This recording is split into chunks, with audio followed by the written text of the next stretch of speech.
들어오시면 박수 치고 시작하시죠. 박수 한번 치고 사진 촬영 바로 들어가겠습니다.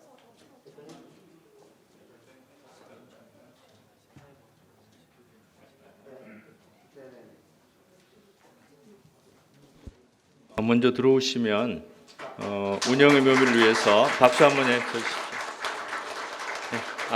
그 대표님 오늘 운영의 묘를 위해서 먼저 사진을 찍고 간담회를 시작하도록 하겠습니다. 네. 자, 모두 나와서 한 차로 준비하시죠. 우리 핸드폰 다 모음을 해주시고요. 예. 지금부터 그러면 간담회 토론을 시작하도록 하겠습니다. 오늘 간담회 진행을 맡게 되었습니다. 여의도 포스트 양태영입니다.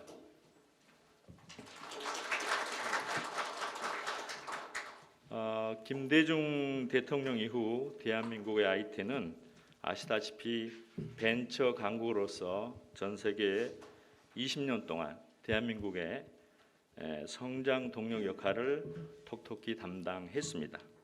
하여 이 시간 더불어민주당 이낙연 대표님을 모시고 혁명적 IT 벤처 기업을 또 한 번 폭풍처럼 성장시키기 위한 플랜, 대표님식 이낙연표 비전이 무엇일까에 대하여 질문하고 답하는 시간을 갖도록 하겠습니다.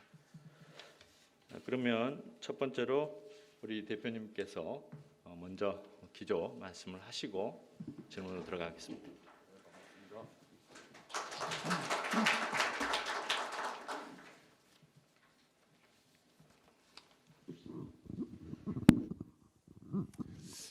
여러분 반갑습니다.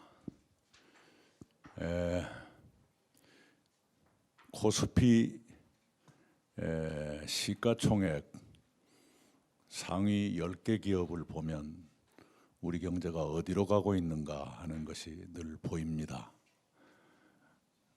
굉장히 바람직한 방향으로 가고 있다라고 저는 생각을 합니다. 10개 상위 기업들이 이렇게 분포되어 있을 겁니다. 반도체를 포함한 IT 기업이 3개가 들어가 있습니다. 플랫폼 기업이 2개가 들어가 있습니다. 바이오 헬스 기업이 2개가 들어가 있습니다. 그리고 미래차 배터리 회사가 2개가 들어가 있습니다. 그리고 나머지 하나가 완성차 회사입니다. 그 완성차 회사도 최근에 미래차로의 전환을 열심히 준비하고 있는 곳입니다. 어딘지 아실 겁니다.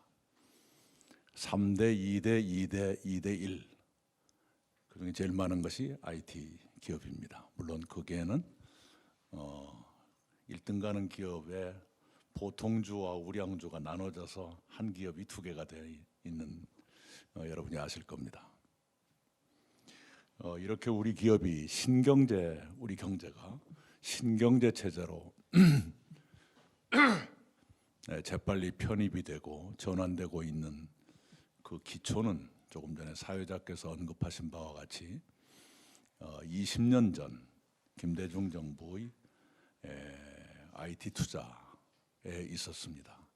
당시에 김대중 대통령은 초유의 외환위기 상황에서 국민들의 금을 모아서 외환위기를 극복한 그런 눈물겨운 시대를 보냈습니다마는 그 위기를 겪으면서도 김대중 대통령은 IT 강국의 초석을 만들었고 복지국가의 초석을 만들고 그리고 한류의 초석을 만들었습니다. 참 위대한 시대였습니다. 당시 IT 강국의 초석을 만들기 위해서 정부가 주도했던 사업 중에 가장 대표적인 것은 의외로 간단한 것이었습니다. 왕조실록을 전부 데이터베이스화했습니다. 거기에 4조 원을 쏟아부었습니다. 그 일에는 많은 일자리도 생겼죠. 그걸 입력을 해야 되니까요. 그것이 우리 IT 기적의 시작이었습니다. 그리고 지금 제2의 IT 벤처 붐의 시대를 우리가 맞고 있습니다. 작년에 우리 경제가 많이 위축됐지만 그 이전부터 IT 벤처 투자가 사상 최고 기록을 갱신하는 일들이 있었고요. 작년에는 아시는 것처럼 고용 한파였지만 IT 벤처 기업 쪽은 일자리가 5만 개가 늘어났습니다. 그래서 4대 그룹 일자리보다 벤처 기업들의 일자리가 더 많아지는 최초 역전이 벌어진 것이 바로 작년입니다. IMF 위기 속에서 우리가 키웠던 IT 강국의 그 초석이 이제는 코로나 위기 속에서 벤처 기업들이 4대 그룹의 일자리보다 더 많은 일자리를 창출하는 그런 시대가 됐습니다. 무려 72만 개의 일자리가 벤처에서 나왔습니다. 이런 역사를 우리가 이어가야 됩니다. 저는 아주 진부한 표현이지만 제가 꿈꾸는 나라는 함께 잘 사는 나라입니다. 함께는 포용입니다. 복지가 필요하죠. 잘 살려면 성장이 필요합니다. 그런데 우리에게 가능하고 필요한 성장은 구경제적 성장이 아닙니다. 이미 신경제적 성장으로 갈 수밖에 없게 돼 있죠. 우리 국민의 역량이나 교육 수준이나 우리 경제의 상태가 그렇습니다. 그래서 우리가 지향하는 잘 사는 나라, 그것을 위한 성장은 혁신 성장일 수밖에 없고 그 혁신 성장의 기저에는 IT가 빠질 수가 없다. IT 자체도 IT지만 다른 많은 분야의 IT가 접목되면서 다른 기업의 업그레이드, 다른 산업의 업그레이드를 지금 끌어가고 있지 않습니까? 건설도, 항만도, 로봇도, 바이오도 IT를 빼고는 말할 수 없는 미래차도 마찬가지죠. 그런 시대가 되어 있습니다. 이런 흐름을 더 촉진시키면서 가야만 이 코로나 위기가 우리한테 안겨준 숙제, 불평등의 확대라든가 이런 것을 해결하는 데 필요한 성장, 이것을 우리가 확보할 수 있다. 이렇게 생각합니다. 오늘은 제가 말씀을 드리기보다는 여러분의 관심사, 우려, 제안을 듣는데 더 많은 시간을 할애하도록 하겠습니다. 좋은 말씀 주시기 바랍니다. 고맙습니다. 네, 감사합니다. 그러면 첫 번째 질문으로 오라이언 자산운용 최태호 부회장께서 질문을 해주시겠습니다. 앉아서 하셔도 될 것 같습니다. 네, 마이크 있으시니까. 네. 먼저 대표님께서 이렇게 저희 벤처 기업과 이쪽 업계에 관심을 가져주셔서 너무 감사드립니다. 저는 현재 오라이언에 있고요. 질문을 하겠습니다. 현 정부가 내건 대선 공약 중에 하나였던 코스닥 진입 벤처 기업에 대한 상장 심사 완화 방안이 있었습니다. 원래 기업이 코스닥 시장에 진입하기 위해서는 매출과 시총 또는 매출 증가율 등 4가지 기준을 모두 달성해야 했지만 변경된 심사 기준에서는 넷 중에 하나만 맞추면 심사 기준을 통과하는 것으로 개정됐고 벤처 인증이 있으면 그 수치도 완화되는 것으로 알고 있습니다. 하지만 현 문정부 내내 코스닥 진입 기업의 수가 기존 정권과 비슷한 수준인 것이었습니다. 결국 한국거래소의 상장 심사 방법과 정부의 법제가 상충되고 있는 것으로 보입니다. 그래서 저희 비상장 회사에 투자했던 벤처 투자자들의 입장에서는 좀 난감한 상황이 계속되고 있습니다. 개선책과 정부의 어떤 정책 기조에 대해서 알고 싶습니다. 말씀 주신 대로 코스닥 상장 여건의 완화가 정부의 국정 과제에 포함되어 있었습니다. 나름대로 노력을 했고 지난 3년 동안 해마다 100개 정도의 상장사가 이렇게 늘어났지요. 그런데 역시 그 정책의 근저에 깔려 있는 발상 자체가 아직 변화가 안 돼 있는 것 같습니다.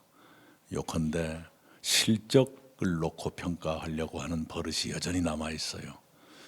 실적이 있다면 이미 벤처가 아니지요. 그래서 실적보다는 미래의 성장 가능성을 보고 상장을 허용하는, 상장의 문을 여는 쪽으로 아주 대담한 정책 전환이 있어야겠다 하는 생각을 합니다. 이제 스타트업을 마구 했거나 새로운 분야에 도전하는 기업에게 실적을 요구하는 것은 마치 신입생에게 성적 증명서 요구하는 것과 똑같습니다. 성적 증명이 있다면 신입생이 아니죠. 네, 그런 발상의 전환이 필요하다고 생각합니다. 네. 두 번째로 M2NT 김진길 대표님께서 마이크가 제한적인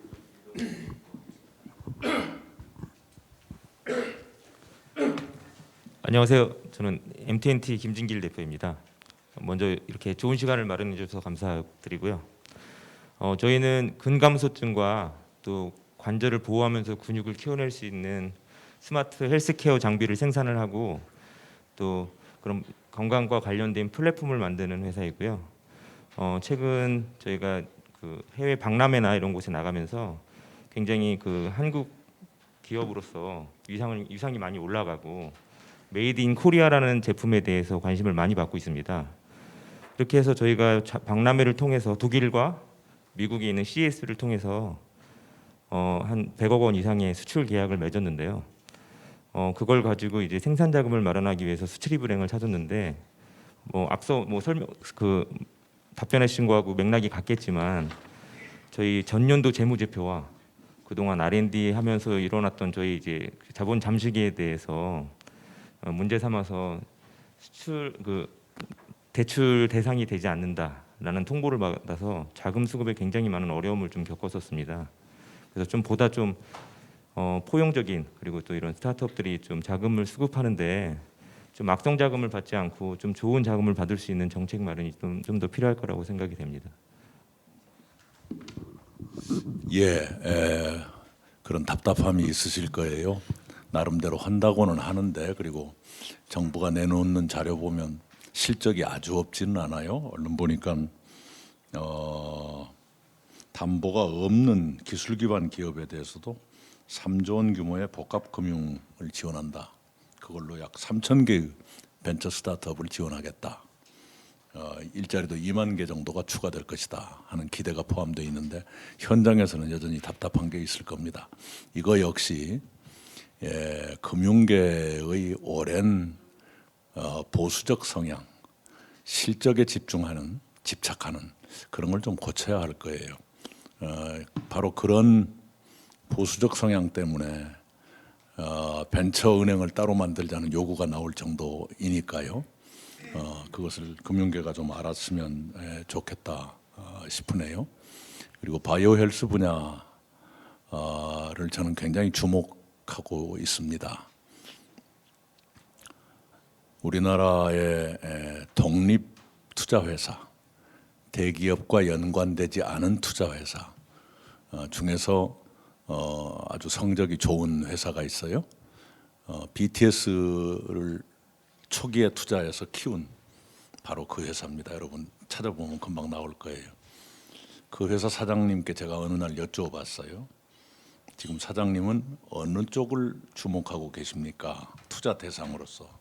그랬더니 바이오 헬스다 이렇게 말씀을 하시더라고요. 또 한 분은 국내 제일 가는 기업의 경제연구소 사장, 연구소 소장을 사장이라고 부르는 그 회사 아실 거예요. 그분께도 여쭤봤어요. 사장님은 어느 산업을 주목하십니까? 했더니 역시 바이오 헬스예요. 근데 두 분이 바이오 헬스를 주목하는 이유가 좀 달라요. 아까 투자회사 사장님은 우리 한국의 산업이 가장 힘들어하는 것은 우리가 전략적으로 키우고자 하는 모든 신산업이 중국과 겹친다는 것. 세계 나라 중에서 우리나라처럼 많이 겹치는 나라가 없습니다. 그런데도 불구하고 중국의 형편상 약 20년 정도 우리에게 골든타임이 허락될 것 같다. 이런 말씀을 그 투자회사 사장님이 저한테 해주셨어요. 무슨 말씀이냐 그러면 중국은 사회주의 국가여서 의료인들에 대한 처우가 엔지니어보다 조금 나을 정도랍니다. 그래서 인류 역량을 가진 인재들이 아직은 의료계에 많이 들어와 있질 않다. 지금부터 키운다 해도 20년 정도 걸릴 것이다. 거기에 비하면 우리는 80년대부터 우수한 분들이 그쪽으로 많이 가서 거의 60대까지가 지금 축적이 잔뜩 돼 있거든요. 물론 그분들이 모두 다 그 벤처를 하거나 스타트업을 하거나 하시는 건 아니죠. 그러나 단 5%라도 그런 데 관심이 있는 분들이 계신다면 우리에게 그런 어쩌면 마지막이 될지도 모르는 시간 여유가 있다. 예, 그 말씀이었고요. 경제연구소 사장님은 미국 쪽의 사정이 우리에게 약간의 시간을 주고 있다. 디지털 전환이라는 것은 미국의 빅테크 기업들의 도미네이션, 지배 속으로 세계 경제가 편입되는 걸 뜻하는데 바이오 헬스 분야는 미국의 빅테크 기업들이 아직 그만큼 준비를 갖추고 있지 않다. 애플이 지금 그 준비를 시작한 것 같은데 거기에도 한두 가지의 어려움이 있다. 첫째는 의료 데이터, 건강 데이터가 충분치 않다. 두 번째는 iOS 체제이기 때문에 안드로이드 체제에 지금 현재까지는 밀리고 있지 않습니까? 3대 7 정도로 시장 수요가 그러는데요. 그런 제약이 있다. 거기에 비하면 우리는 안드로이드 체제이기 때문에 훨씬 더 유리한 면이 있다. 는 등등의 말씀을 해요. 물론 우리의 과제가 많습니다. 데이터 활용을 어떻게 할 것인가, 유전자 치료를 어떻게 할 것인가, 비대면 진료를 허용할 것인가, 어디까지 허용할 것인가, 그다음에 각종 규제들이 있지요. 과제가 많지만 그러나 큰 틀로 볼 적에 유망한 분야의 하나가 그 분야이고, 그리고 아까 시총 상위 10위 안에 2개 기업이 들어가 있고 어쩌면 늘어날 수도 있는 그런 상황이지 않습니까? 힘내서 열심히 해주시기 바랍니다.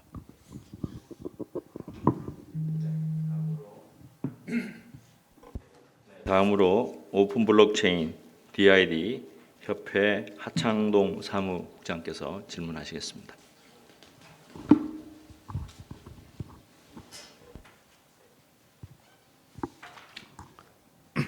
네, 안녕하십니까. 블록체인 기술 및 서비스 개발을 진행하는 산업계를 중심으로 구성된 단체인 오픈 블록체인 DID 협회 하창동입니다.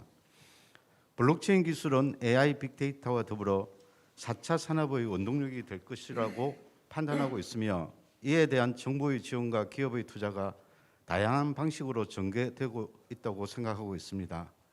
하지만 산업의 뿌리를 튼튼하게 하는 블록체인 중소기업 성장 지원 정책과 관련하여 정책 자금과 R&D 지원 자금 등의 경우 일부 쏠림 현상이 있으며 정부의 정책 및 R&D 자금 지원은 서비스 및 기술 향상 결과를 도출하는 데 주안점을 둔 것이 아니라 행정 처리가 우선으로 느껴지는 경우가 많습니다. 이에 두 가지 질의를 드리고자 합니다.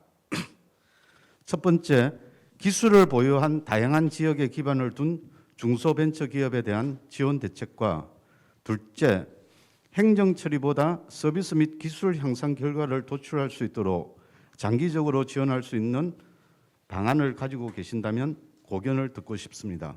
감사합니다. 네, 아까 그 기술 기반 벤처기업, 스타트업 기업들에 대한 자금 지원 문제는 언급을 해드렸는데요. 그렇게 이해를 해주시고요. 블록체인에 대한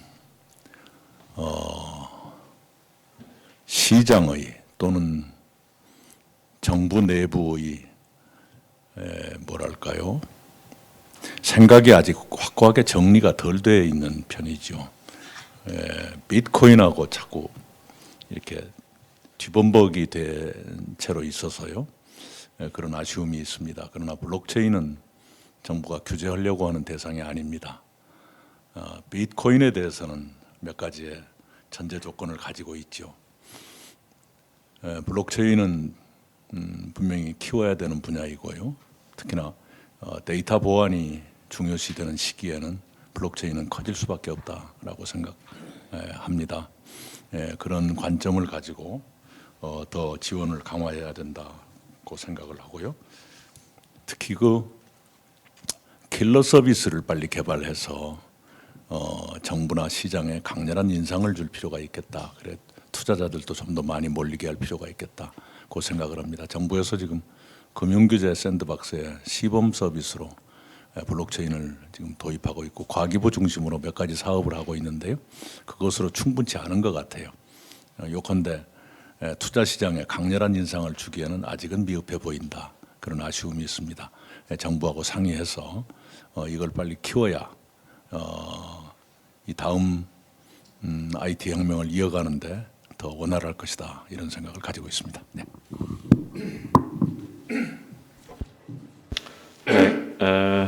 다음 사람으로 해서 질문 딱 하나씩만 해주시면 고맙겠습니다. 다음은 그 펀딩 파트너스의 김선건 대표께서 질문을 하시기로 하셨습니다. 마이크 좀 이동해 주시면 고맙겠습니다.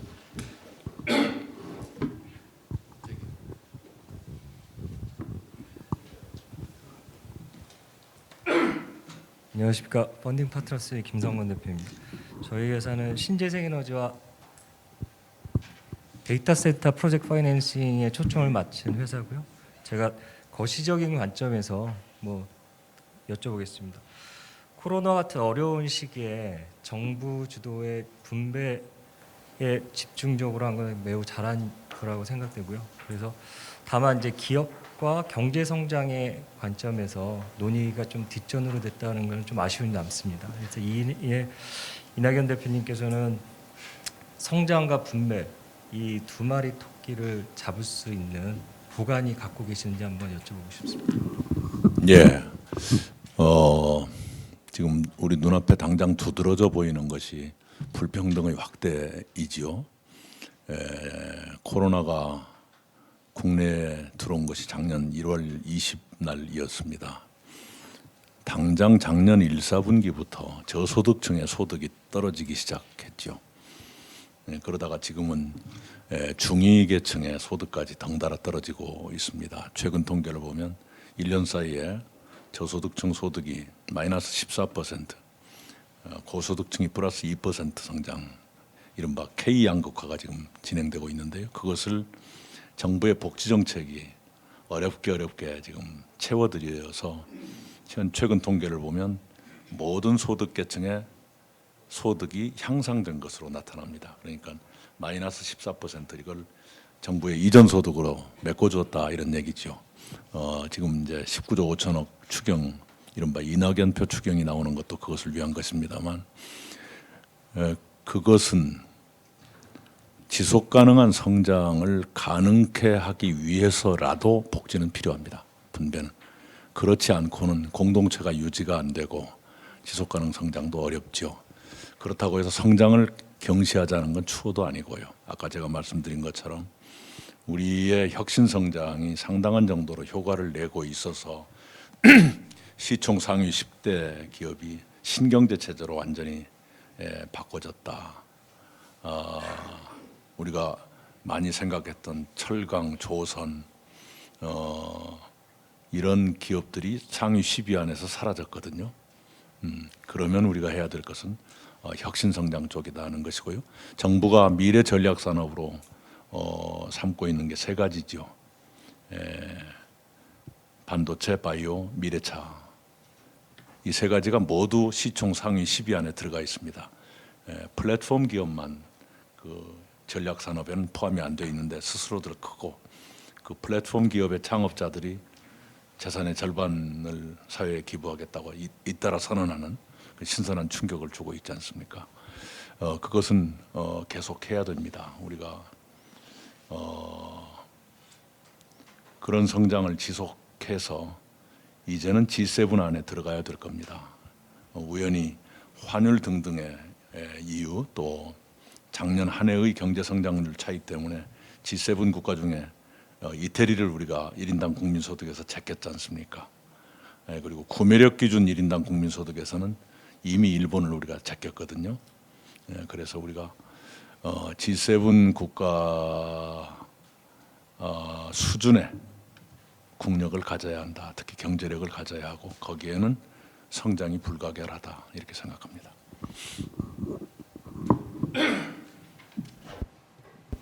네.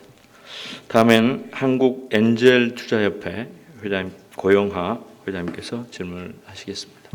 마이크 이동해 주십시오. 안녕하세요. 저는 한국엔젤투자협회 회장 고영하입니다. 이런 좋은 자리 만들어 주셔서 감사합니다. 대한민국이 잘 살기 위해서는 뭐 좋은 기업이 많아져야 한다는 것은 자명한 사실입니다. 그런데 이 좋은 기업을 많이 만들기 위해서는 창업이 활성화되어야 합니다. 근데 이 창업 활성화를 위해서 정부가 많은 노력을 해왔고, 실제로 그 벤처 투자는 괄목할 만한 성과를 내고 있습니다. 그런데 초기 기업들에 투자를 해주는 엔젤 투자는 아직도 대단히 미흡합니다. 그 이유는 엔젤 투자는 투자를 해서 성공률이 10분의 1이 안 됩니다. 10개 회사에 투자하면은 9개는 대부분 실패를 하고 1개 정도 성공하는 그런 투자라서 대단히 어렵습니다. 그래서 이 엔젤 투자를 확대하기 위해서 우리 대표께서는 어떤 세제 혜택이나 지원 정책이 계시는지 여쭤보고 싶습니다. 네, 우리 어떤 기업인 말씀이 생각이 나요. 돈도 야성을 잃고 있다. 자꾸 안정지향적인 데만 쫓아다니고 돈도 늙어가고 있다는 얘기죠. 돈이 다시 젊어져야 합니다. 그런 점에서는 실패해도 실패가 아닌 체제를 만들어 드리는 게 낫겠죠. 그런 것을 같이 한번 연구를 해보겠습니다. 우리 고영하 회장께서 생각하는 좋은 정책이 있으면 제안을 해주시기 바랍니다. 이 자리에서.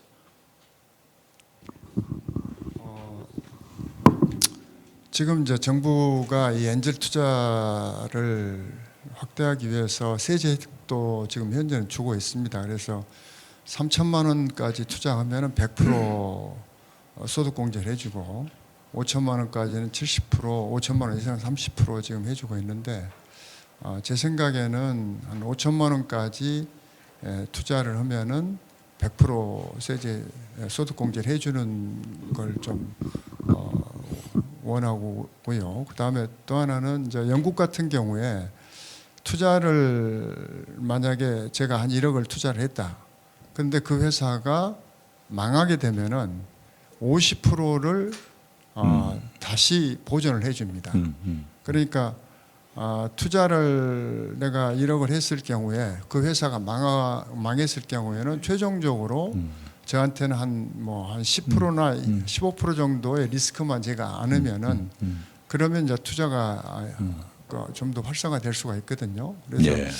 우리나라도 지금 다른 나라에서 하고 있는 여러 가지 엔젤 투자를 증진시키기 위한 많은 좀 제도에 대해서 고민을 해서 그런 걸 좀 보강을 하면은 엔젤 투자가 활성화될 수 있지 않을까. 그러니까 지금 미국은 엔젤 투자자가 약 한 30만 명이 이릅니다. 전 세계에서 가장 활성화된 데가 이제 미국인데 30만 명에 이르고 엔젤 투자 금액도 약 한 10조 원에 이르고 있거든요. 근데 이제 우리나라 지금 현재 엔젤 투자가 한 6천억 정도에 머물러 있습니다.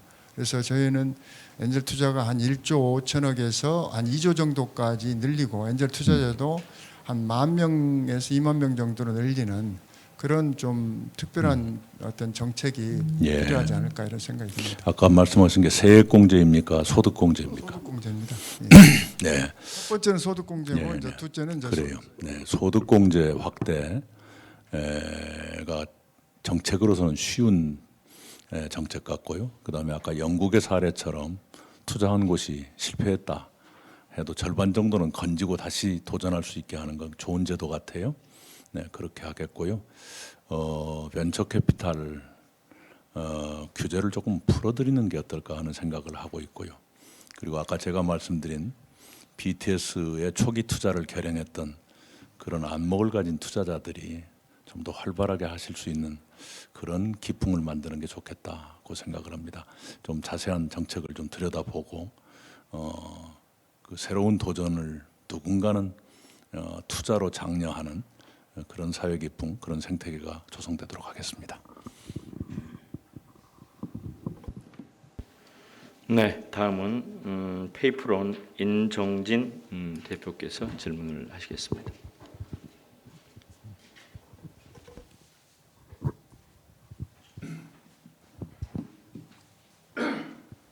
네, 안녕하십니까. 저는 블록체인 기반의 결제 시스템을 개발하고 있는 주식회사 페이프로의 인정진 대표라고 합니다.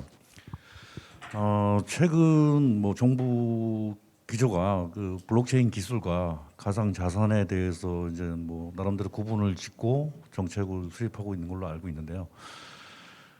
하지만 외국에서는 뭐 많은 분들도 들으셨겠지만 뭐 페이팔에서 비트코인을 위한 결제도 시도를 하고 있고, 뭐 최근에 얼마 전에는 뭐 테슬라에서 자동차를 비트코인으로 살 수 있다, 뭐 등등. 그리고 뭐 미국의 많은 기업들이 각종 그 가상 자산에 대한 펀드 투자 등이 실질적으로 다 이루어지고 있는 현실입니다. 근데 국내에서는 계속 그 규제 위주의 정책들만 계속 구현되는 것 같고요. 가까운 동남아 시장만 하더라도 굉장히 많은 가상자산을 이용한 비즈니스 플랫폼들이 생겨나고 있는데, 거기에 비하면 우리나라만 가장 뒤늦은 상황의 어떤 현실적인 정책들이 이루어지고 있는 것 같습니다. 그래서 많은 앞으로 뭐 핀테크 관련해서 뭐 새로운 기술들, 뭐 결제 기술이라든가 뭐 내지는 많은 것들이 앞으로 생겨날 텐데, 정부에서도 단지 그냥 가상자산이라는 이유만으로 그냥 계속 규제를 가할 것인지, 거기에 대해서 의견을 듣고 싶습니다. 네, 우선은 핀테크 활성화를 위해서 규제 완화를 꽤 열심히 하고 있는데 여전히 장벽 같은 게 여기저기 있습니다. 지금 전자금융거래법 개정안 놓고도 일부에서는 밥그릇 싸움한다고 하는데 뭐 그렇지는 않을 거라 생각합니다만 속도를 내도록 하겠습니다. 단지 이제 블록체인과 비트코인, 특히 비트코인에 대해서는 세 가지의 전제가 있어요. 정부가 걱정하는. 첫째는 불법 행위는 용납해서는 안 된다. 둘째는 자금 세탁 같은 그런 통로로 악용돼서는 안 된다. 그리고 제일 마음이 쓰이는 것이 선의의 피해자, 그 가격이 폭등 다음에는 폭락이 올 가능성도 있는 건데, 폭등할 때는 다들 좋아하지만 폭락했을 때는 다시 정부가 감당해야 되는 분위기가 되는 게 우리 대한민국이잖아요. 그것을 굉장히 리스키하게 생각하는 그런 기류가 있습니다. 아마 그런 분위기가 쉽게 고쳐질 것 같지는 않아요. 최근에 또 가격이 등락이 좀 불안정해지고 이런 때일수록 점점 더 이렇게 조심스럽게 보는 분위기가 있습니다. 그래서 블록체인이 위축되지 않도록 하면서 어떻게 선의의 피해자가 나오지 않게 할 것인가 하는 것이 정부로서 큰 숙제입니다. 좀 더 지혜로운 방법이 있는지 함께 상의하도록 하겠습니다.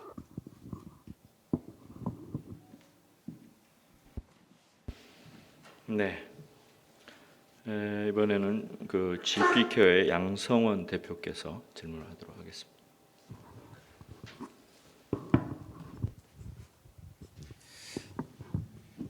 네, 좋은 시간 주셔서 감사하고요. 저는 IT 기반의 일을 하다가 그 기술을 가지고 교육 콘텐츠를 만드는 일을 했었고요. 그 이후에는 코로나 때문에 영향을 받아서 헬스케어 관련된 제품을 생산하고 판매를 위한 일들을 진행하고 있습니다. 그런 과정상에서 굉장히 많은 규제들을 경험하고 있습니다.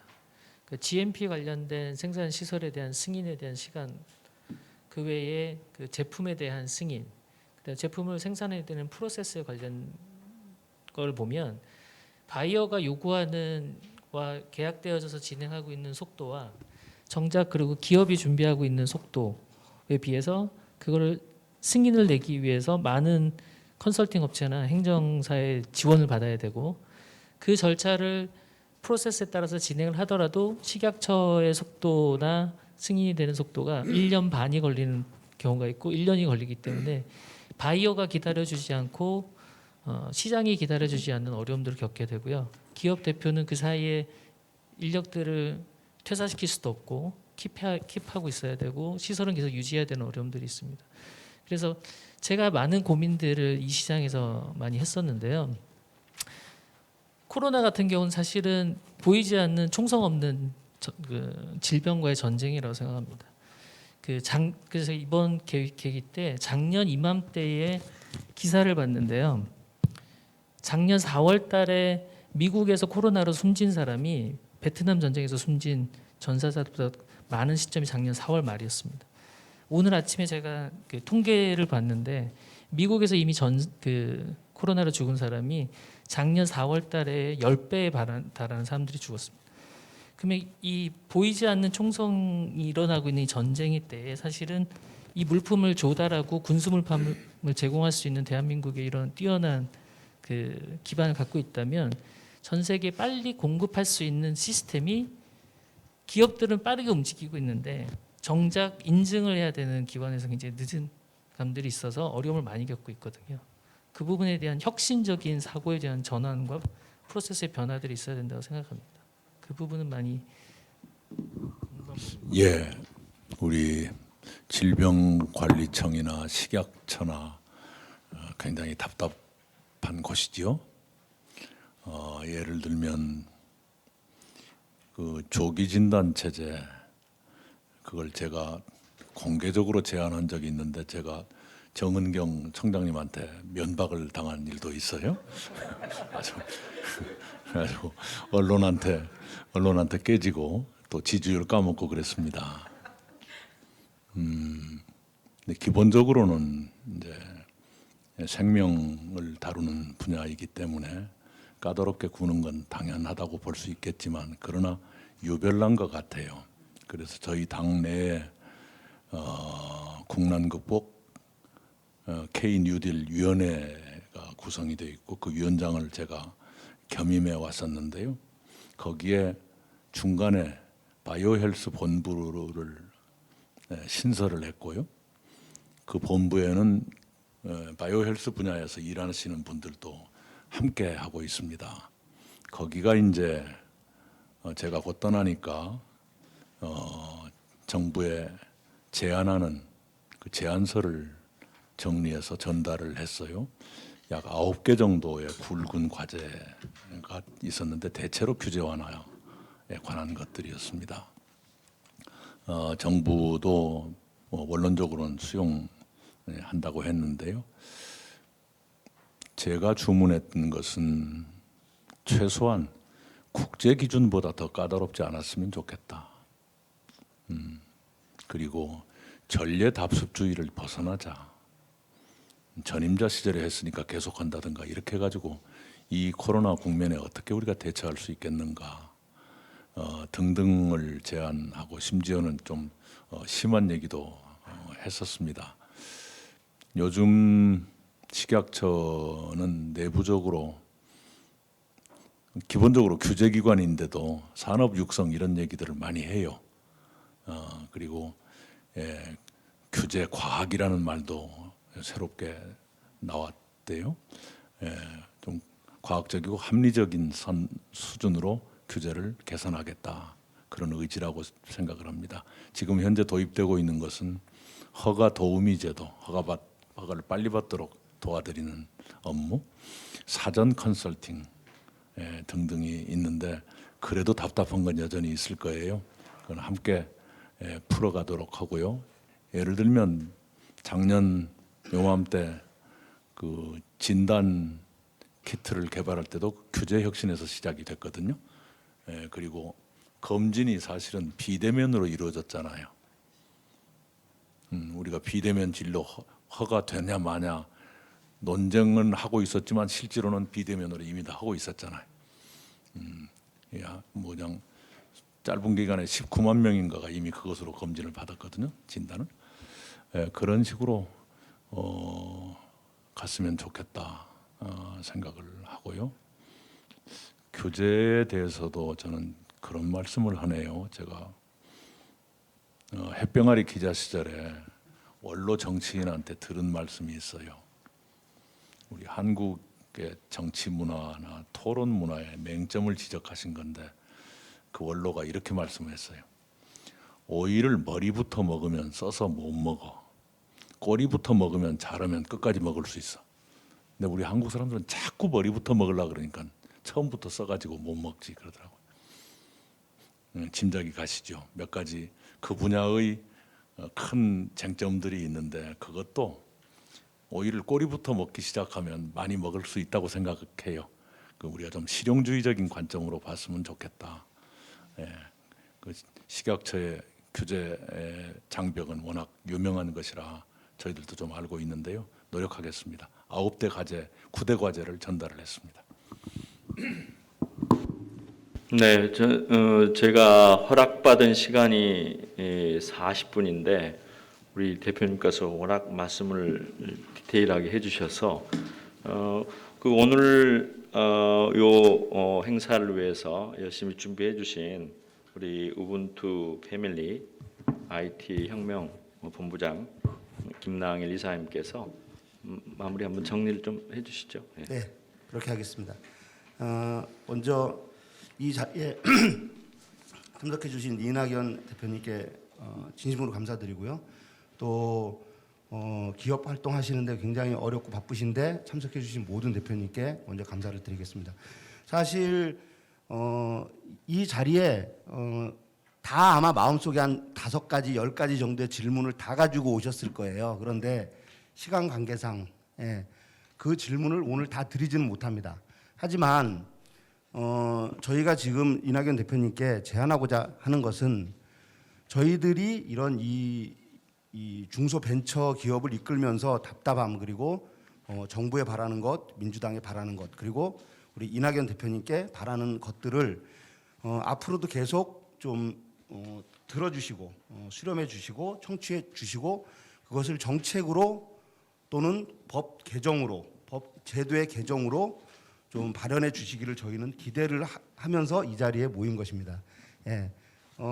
그 지금 팁스 법안 상정돼 있는 것 처리 빨리 안 돼 가지고 답답해하시는 우리 고영아 회장님 그리고 그 화력발전 인가 받아놨는데 투자 안 돼 가지고 지금 발전소 더 이상 못 돌리고 계시고 있는 이근숙 대표님 그리고 ISMS 신청했는데 1년 동안 심사 지금 못 하고 있어가지고 답답해하시는 이서진 대표님 그리고 화관법 때문에 공장 장애 환경 평가 지금 3천만 원 들여가지고 받고 있는데 1년 동안 그것도 승인 안 나가지고 공장 못 돌리고 있는 디모스 대표님 등등 사실은 그런 법 이런 제도 하나가 회사의 존폐를 사실은 좌우하는 거기 때문에 기업인들로서는 굉장히 아마 아쉽고 답답하고 하실 말씀이 많으실 걸로 알고 있습니다.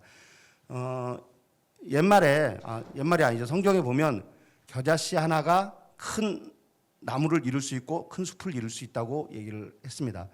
저희는 오늘 모여서 작은 겨자씨 하나를 땅에 심는 역할을 하는 것이고요. 그 겨자씨에 민주당에서 그리고 이낙연 대표님께서 물을 좀 양분을 좀 주실 수 있으면 감사하겠고요. 지금 이 자리가 오늘 한 번의 자리로 끝나는 게 아니고 앞으로 이 기업 대표들끼리는 일주일에 한 번도 좋고 2주일에 한 번도 좋고 한 달에 한 번도 좋고 계속적으로 만남을 하면서 지금 저한테 계속 문건으로 문자로 이메일로 보내주시는 그 어려움들을 계속 보내주시면 제가 그거를 다 취합해서 이낙연 대표님한테 말씀을 드리고 그러면 다시 입법위원들, 국회의원들 또 정부 부처에 그런 게 전달이 돼서 대한민국의 IT, 대한민국의 미래 그리고 전 세계 기술 강국으로서 대한민국이 다시 한번 설 수 있는 기틀을 대표님과 그리고 여기 계신 모든 기업 대표님들이 함께 만들어가는 그런 자리가 있었으면 좋겠고요. 그러기 위해서 저희들이 이런 모임을 계속할 수 있는 위원회를 하나 만들어서 앞으로 이런 자리를 계속 이어나갔으면 하는 게 제 바람입니다. 예. 어떻게들 생각하십니까?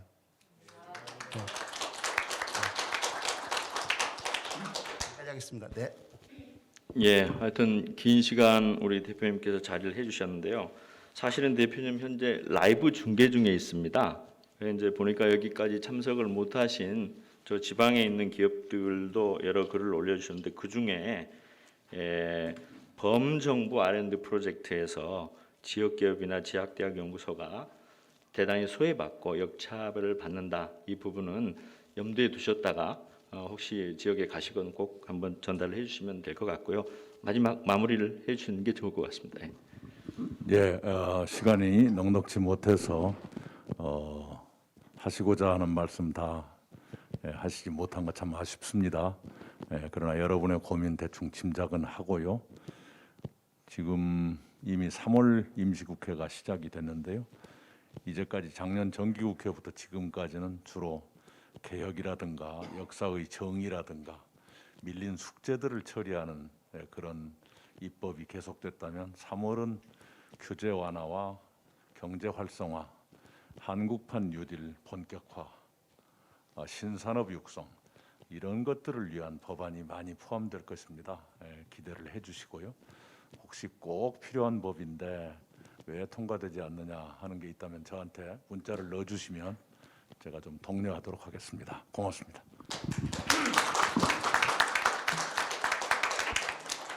네, 다시 한번 위대한 IT 혁명을 부탁드리면서 우리 박수로 보내드리는 걸 하겠습니다.